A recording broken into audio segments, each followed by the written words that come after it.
Alamin. Assalatu wassalamu ala asrafil anbiya'i wal mursalin wa ala alihi wa ashabihi ajma'in. Rabbi shrah li sadri wa yassir li amri wahlul 'uqdatam min lisani yafqahu qawli. Alhamdulillah alladzi ahyana ba'dama amatana wa ilaihin nusyur. Bapak Ibu jamaah subuh yang dimuliakan Allah, pada pagi yang berbahagia ini, kebahagiaan yang luar biasa karena Allah masih memberikan karunia kepada kita untuk hidup kembali setelah kita tidur, setelah kita dimatikan oleh Allah SWT sementara dan dibangunkan kembali untuk merasakan atau merasakan kehidupan di dunia ini. Insya Allah ketika kita menikmati kehidupan dunia dengan bahagia,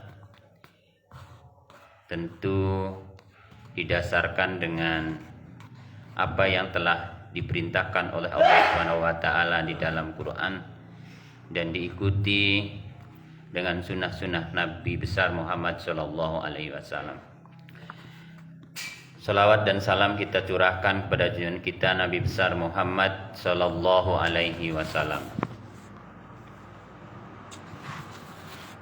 Bapak Ibu jamaah rahimakumullah, kajian kita lanjutkan berkaitan dengan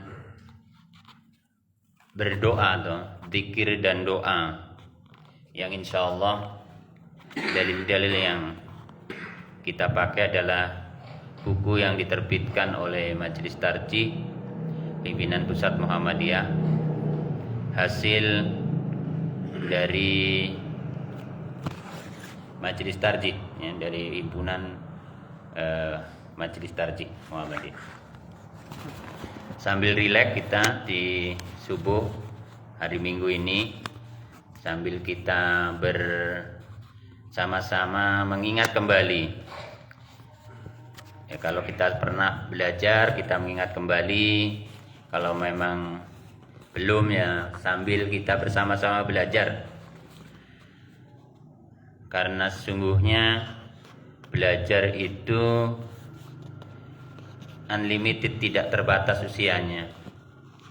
Dan dimanapun kita, senantiasa Allah memberikan jalan bagi orang-orang yang mau belajar adalah jalan menuju ke surga. Hadirin jamaah rahimakumullah, beberapa minggu yang lalu kita sudah sampaikan berkaitan dengan apa yang dibaca setelah kita sholat, termasuk istighfar dan lain sebagainya. Pada kali ini kita akan mencoba untuk membahas kembali tentang bagaimana adab berdoa.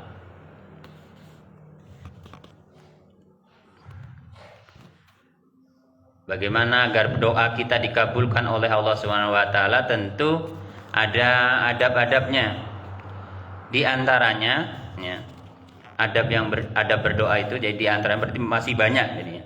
Yang kami sebutkan adalah beberapa hal tadi. Yang pertama, adab berdoa adalah mengangkat tangan ketika berdoa. Sebagaimana yang dijelaskan oleh Rasulullah Nabi besar Muhammad SAW. Bismillahirrahmanirrahim. Hadatsana Abu Bishrim Bakr bin Khalafin, hadatsana ibnu Abi Adiyin an Ja'far bin Maimunin an Abi Utsmana an Salmana anin Nabi sallallahu alaihi wasallam qol inna rabbakum hayyun karimun yastahyi min abdihi an yarfa'a ilaihi yadaihi fayaruddahuma sifran aw qal khaibataini. Rawahu Ibnu Majah. Saya ulang. Hadatsana Abu Bisrim Bakr bin Khalafin hadatsana Banu Abi Adiyyin an Ja'fari bin Maimunin an Abi Utsman an Salman anin Nabi sallallahu alaihi wasallam qala inna rabbakum hayyun karimun yastahyi min abadihi ay yarfa'a ilaihi yadaihi fayaruddahuma sifran aw qal khaibatain. Rawahu Ibnu Majah. Jadi artinya kira-kira telah diriwayatkan kepada kami Abu Bisrin Bakar bin Khalafin telah meriwayatkan kepada kami Ibnu Abi Adi dari Ja'far Ibnu Maimun dari Abu Utsman radhiyallahu an dari Salman dari Nabi sallallahu alaihi wasallam, beliau bersabda, Inna rabbakum hayyun karim. Sesungguhnya Tuhanmu adalah sangat malu lagi pemurah.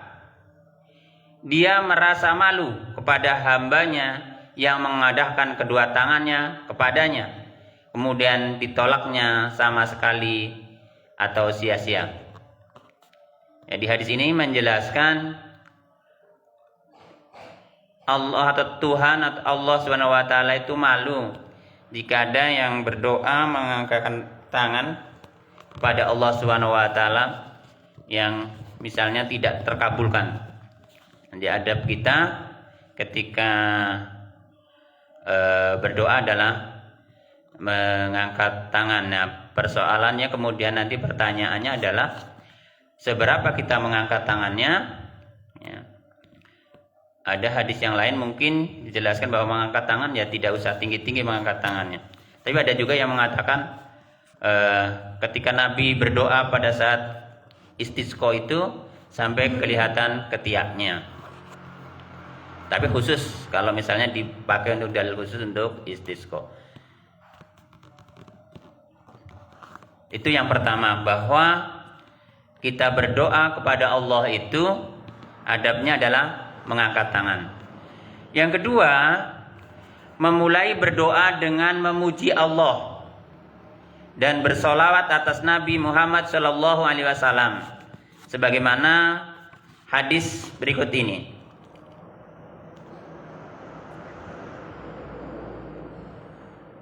An Fadolata bani Ubaidin sahibi Rasulillah sallallahu alaihi wasallam qala Rasulullah sallallahu alaihi wasallam idza shalla ahadukum falyabda bitamjidi rabbih jalla wa azza wa thana'i alaihi thumma yusalli ala nabi sallallahu alaihi wasallam thumma yad'u ba'du bima syaa. Kita ulang matannya. Idza shalla ahadukum falyabda bitamjidi rabbih jalla wa azza wa thana'i alaihi thumma yusalli ala nabi sallallahu alaihi wasallam thumma yad'u ba'du bima syaa.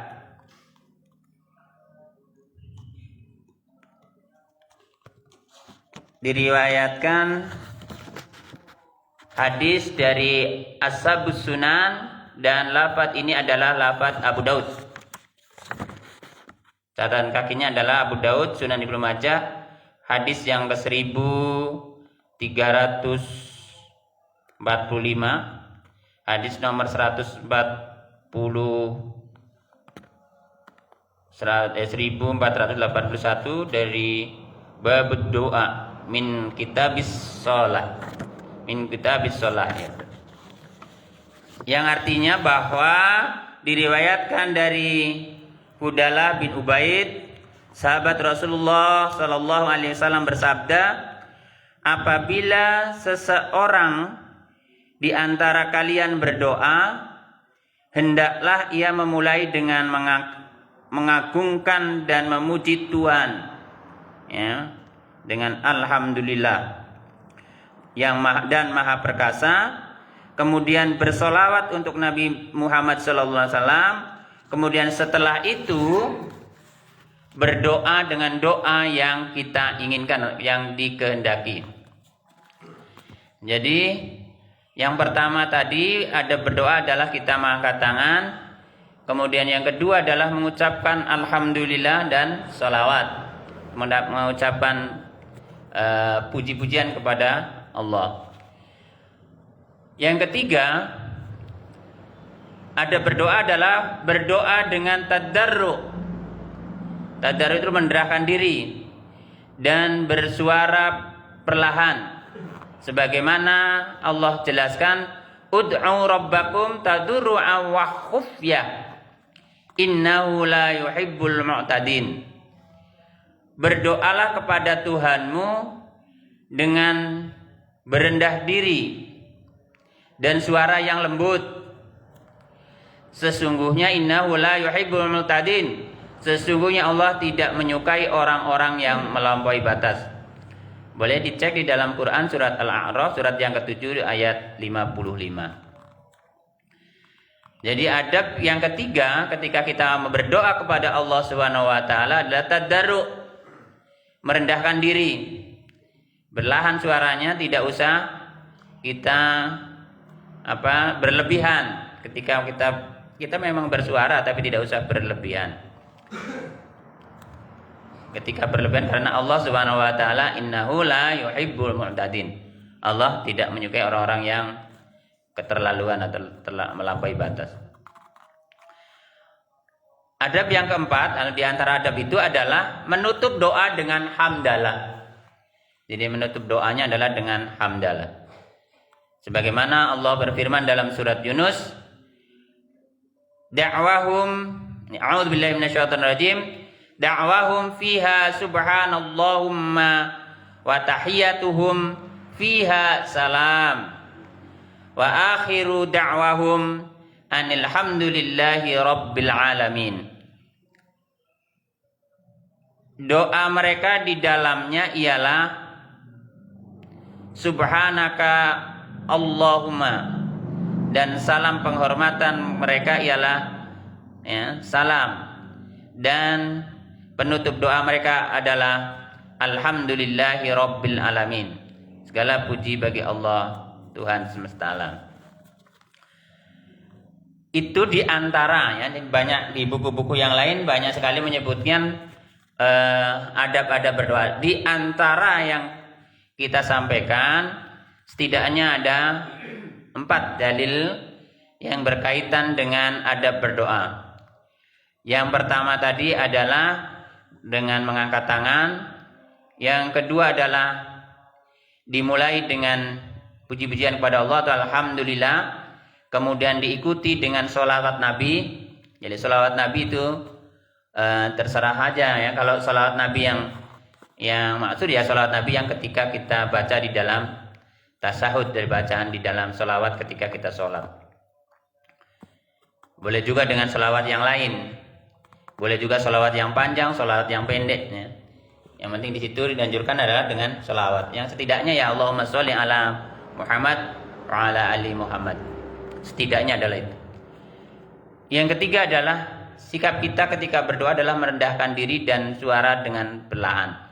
Jadi tidak boleh berlebih-lebihan ya, ketika kita berdoa untuk bersuaranya ya, berlebihan dalam hal kita bersuara. Kemudian yang berikutnya yang keempat, ketika kita berdoa, setelah berdoa ya dengan ditutup dengan alhamdulillahirabbil alamin. Ada juga yang menjelaskan tentang diakhiri juga dengan sholawat ya. Sholawat kemudian ditutup dengan alhamdulillah. Itu diantara adab kita berdoa kepada Allah agar doa kita itu dikabulkan. Ya, selain doa adab-adab itu juga termasuk adalah sungguh-sungguh atau tidak kita itu berdoanya. apakah doa hanya ucapan saja tapi tidak ada ikhtiarnya? Karena doa itu harus diikuti dengan ikhtiar. Ketika kita doanya Rabbana atina fid dunya hasanah, ya, minta kepada Tuhan, kepada Allah Subhanahu wa taala hidupnya di dunia baik-baik, tapi kita tidak ikhtiar bahwa kehidupan kita di dunia itu baik, bagaimana kita menciptakan hidupnya itu baik atau bahagia, ya tidak akan terlaksana, tidak akan dikabulkan. Makanya ikhtiar juga menentukan doa kita dikabulkan. Ada usaha lah, ya. Meskipun kita berdoa saja adalah sudah beribadah. Tapi Allah Subhanahu wa taala, ya, seperti yang pernah kami sampaikan pada waktu itu, Allah Subhanahu wa taala adalah senang kepada hamba-hambanya yang berdoa. Dan ud'uni astajib lakum, berdoalah kepadaku niscaya akan Allah kabulkan. Jadi semua doa yang kita sampaikan, kita minta, kita mohonkan kepada Allah Subhanahu wa taala, insya Allah akan mengabulkannya. Orang-orang yang makbul doanya, orang-orang yang dikabulkan doanya, ada beberapa golongan, ya, dalam sebuah hadis ini ada beberapa golongan manusia yang doanya diterima di sisi Allah. Nabi Shallallahu Alaihi Wasallam menjelaskan bahwa golongan manusia yang doanya dikabulkan oleh Allah adalah doa orang yang berpuasa, pemimpin yang adil, doa orang yang dizalimi, doa orang tua atau ayah dan ibu, doa orang yang dalam perjalanan atau musafir. Seperti hadis berikut. Bismillahirrahmanirrahim. An Abi Hurairah qala Rasulullah sallallahu alaihi wasallam, salasatun la turaddu da'watuhum, ya, salasatun la turaddu da'watuhum, as-shaimu hatta yuftira, wal imamul adil, wa da'watud madlumi yarfa'uha Allahu fawqal ghamami, wa yaftahu laha abwabas samai, wa yaqulu rabbu wa izzati la ansurannaka walau ba'da hin. Rawahu At-Tirmidzi wa Ibnu Majah, dan hadis ini dihasankan oleh Imam Tirmidzi. Diriwayatkan dari Abu Hurairah, ia berkata, Rasulullah Shallallahu Alaihi Wasallam bersabda, 3 kelompok yang doanya tidak tertolak, yaitu orang yang berpuasa sampai berbuka, ya, as-shaimu hatta yuftira, imam atau pemimpin yang adil. Yang kedua adalah pemimpin yang adil. Ya, pemimpin mungkin juga pemimpin bisa dari berbagai macam tingkatan, ya. Dan yang ketiga adalah doanya orang teraniaya. Allah mengangkat doa itu di atas awan dan dibukakan baginya pintu-pintu langit, dan Tuhan berfirman, demi keagunganku, aku betul-betul akan menolongmu walaupun sesudah waktu itu. Jadi di sini ada 3 golongan yang doanya dikabulkan oleh Allah Subhanahu wa taala. Yang pertama adalah orang yang berpuasa, yang kedua adalah pemimpin, ya. Mungkin kalau pemimpin, ya pemimpin tingkatan kita, misalnya sebagai kepala keluarga adalah pemimpin keluarga. Tingkat RT kita ketua RT misalnya, ya kita pemimpin sebagai ketua RT. Dan terusnya desa, kepala desa menjadi yang adil, ya. Menjadi bupati misalnya, camat juga yang adil. Bupati menjadi bupati juga adil, terus sampai gubernur sampai presiden dan lain sebagainya. Jadi Bisa juga pemimpin politik, juga pemimpin masyarakat. Ketika berlaku adil, maka Allah akan mengabulkan doanya. Jadi tidak akan ada rintangan bagi tiga golongan ini. Orang yang berpuasa, imam yang adil, dan orang yang teraniaya, ya, orang yang tersia-sia, ya, teraniaya. Hadis berikutnya dari Abu Hurairah, an Abi Hurairah ta'ala Nabi sallallahu alaihi wasallam salatu da'wat, ya, mustajabatun la syakka fihinna. Ya, sambil santai aja Pak, enggak apa-apa gitu. Ya.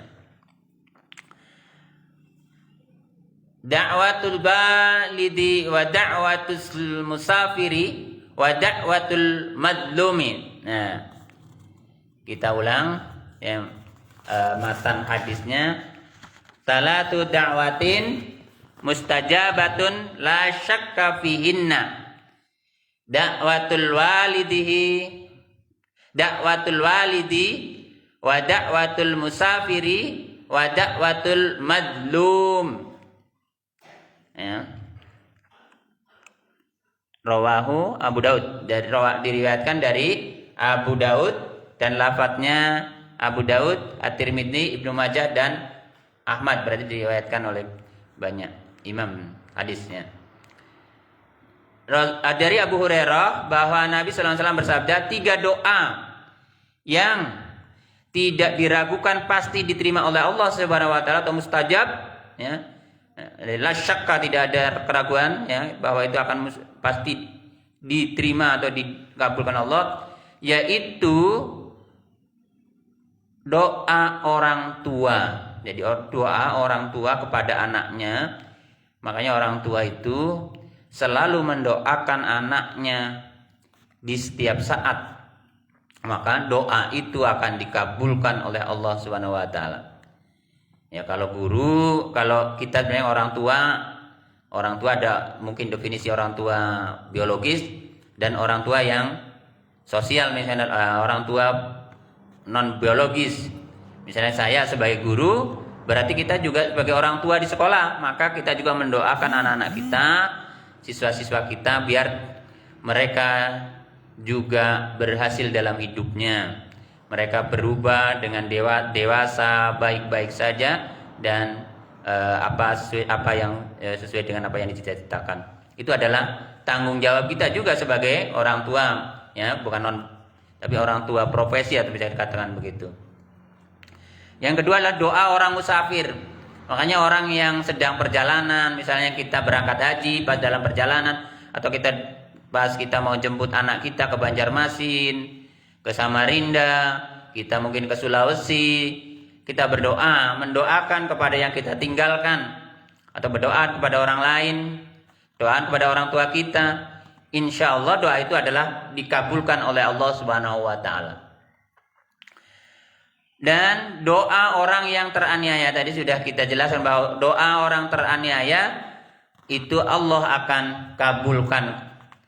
Jadi ada 3 golongan, atau kalau tadi disebutkan ada 5 golongan.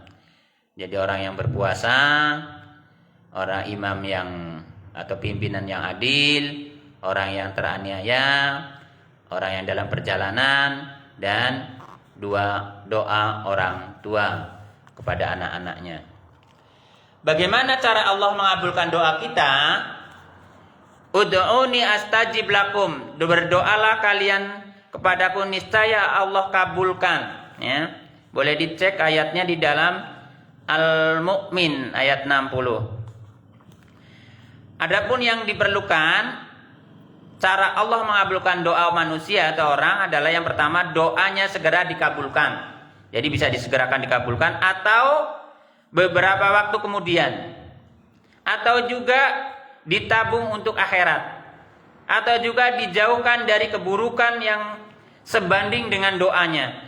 Sebagaimana hadis Rasulullah sallallahu alaihi wasallam, an Abi Sa'idin anna Nabiy sallallahu alaihi wasallam qala, ma min muslimin yad'u bi da'watin laisa fiha itsmun wala qati'atu rahimin illa a'tahu Allahu biha ihda salas imma an tu'ajjala lahu da'watuhu wa imma ayyaddakhiraha lahu fil akhirati wa imma ayasrifa anhu minasu'i mithlaha. Qalu idza nukthir qala Allahu aktsar. Ya. Ma min muslimin yad'u bi da'watin laisa fiha itsmun wala qati'atu rahimin illa a'tahu Allahu biha ihda salas imma atu'ajjala lahu da'watuhu wa imma ayyuddakhiraha lahu fil akhirati wa imma ayasrifa anhu minas su'i mithlaha. Qalu idzan nukathiru qala Allahu aktsar. Rawahu Ahmad. Diriwayatkan dari Abu Sa'id bahwa Nabi sallallahu alaihi wasallam bersabda, tiadalah seorang muslim yang memanjatkan suatu doa tanpa disertai ada dosa dan pemutusan tali silaturahmi, melainkan diberi oleh Allah salah satu dari 3 hal. Doanya segera dikabulkan atau ditabung untuk akhirat, atau ia dijauhkan dari keburukan yang sebanding dengan doa itu. Mereka para sahabat berkata, jadi kami harus banyak berdoa ya Rasulullah. Kemudian Rasulullah bersabda, sebutlah nama Allah banyak-banyak. Ya, dia berdoalah. Kita itu berdoalah banyak-banyak kepada Allah Subhanahu wa taala. Allah, dengan cara Allah mengabulkannya tadi, bahwa yang pertama doanya akan segera dikabulkan. Kalau misalnya tertunda, kemudian tertunda beberapa waktu kemudian. Dan tetapi apa yang kita doakan pasti ada balasannya, pasti dikabulkan. Hanya persoalannya waktunya, apakah nanti ditunda di akhirat atau dihilangkan keburukan-keburukan kita, ya, mungkin ditutup aibnya, atau kemudian mungkin keluarga kita yang kemudian lebih baik, anak-anak kita mungkin yang lebih taat kepada kita, kepada Allah, dan seterusnya. Barangkali pagi ini yang kita bahas adalah adab berdoa dan bagaimana Allah mengabulkannya doa-doa kita, seperti yang tadi kita sebutkan. Dan siapa saja orang-orang yang dikabulkan oleh Allah Subhanahu wa taala, orang-orang yang dikabulkan doanya oleh Allah Subhanahu wa taala. Jadi ada berdoa, tadi kita sudah sebutkan bagaimana kita mengangkat tangan, kemudian mengucapkan alhamdulillah, sholawat Nabi, kemudian baru itu matan doanya kita bisa berdoa, tetapi dengan sikap yang tadarruk, dan kemudian ditutup dengan alhamdulillah. Dan Allah akan mengabulkan 5 kriteria orang-orang yang berdoa dan tanpa ijab, insya Allah akan dikabulkan, yaitu orang yang berpuasa, imam yang adil atau pemimpin yang adil, orang yang teraniaya, kemudian orang tua atau ayah ibu, dan orang-orang yang musafir. Dan Allah akan mengabulkan doanya sesuai dengan apa yang tadi kami sampaikan, yaitu bisa jadi langsung segera dikabulkan saat kita habis doa, hari berikutnya sudah mungkin dikabulkan, atau ditunda di kemudian hari, atau nanti untuk akhirat, atau mungkin dihilangkan keburukannya. Mudah-mudahan Allah Subhanahu wa taala mengabulkan doa kita dan kita semua dijauhkan dari perbuatan-perbuatan fahsya wal munkar, dan insya Allah kita akan menghadapi kehidupan yang lebih baik lagi di kemudian hari. Doa adalah bagian dalam hidup kita sebagai orang yang beriman.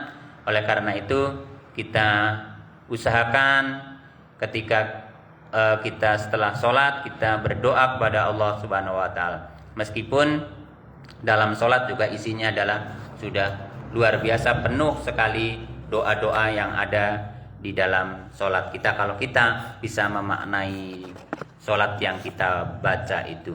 Mudah-mudahan ada manfaatnya. Kita sambung lagi di beberapa waktu yang akan datang. Mudah-mudahan Allah memberikan kesehatan kepada kita semua. Billahi fisabil haq wastabiqul khairat. Wassalamualaikum warahmatullahi wabarakatuh.